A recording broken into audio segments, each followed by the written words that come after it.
Welcome back. Now, President Cyril Ramaphosa says more needs to be done to improve service delivery as well as to grow the economy. He was chairing the President's Coordinating Council this morning. Now, the council is part of the government's plan to radically overhaul the implementation as well as service delivery model. But it further aims to bring all spheres of government together, this to ensure service delivery plans turn into action. Now, our reporter Govind Whittles has more on the story, and he joins me now for, of course, that update. Govind, thank you for your time. I mean, the president seems to have made an important acknowledgement about the way in which government, of course, seems to be, jeopardizing its own service delivery. But what exactly did he have to say?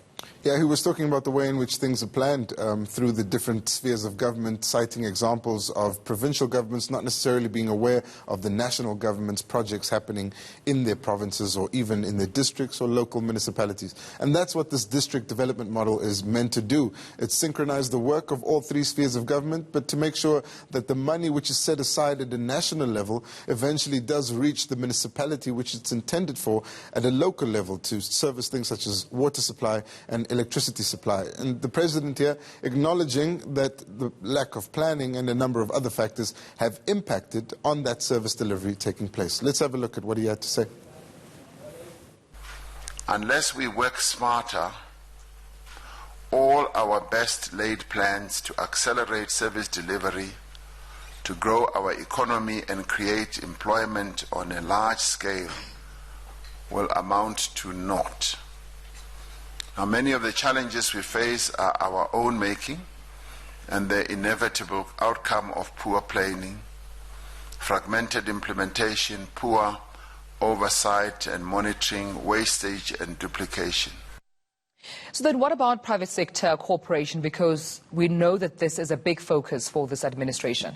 Yeah, the president has looked to leverage capital from the private sector, raise it by spending some of government's own money, and it's really been a theme of the Ramaphosa administration so far. We've seen this filter down to State of the Province addresses where a number of premiers have indicated their intention to raise money in the private sector by putting down some government money as well. But the point the president is making here is that unless you have efficient and stable service delivery at a local municipal level and at a district level, it won't be that easy to convince the private sector to put their money in. So essentially he's saying get the basics right and we'll see the money start flowing in from the private sector. Let's have a look now at what he had to say.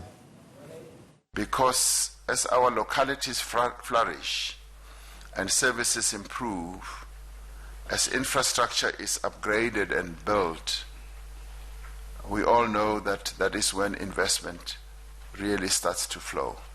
And that is the way in which we're able to crowd in the private sector as well. And in a way, we need to show the lead. We need to create the environment so that the private sector can then follow. Well, thank you so much, Govind, for joining us right here on The Rundown. That's where we'll leave it for now.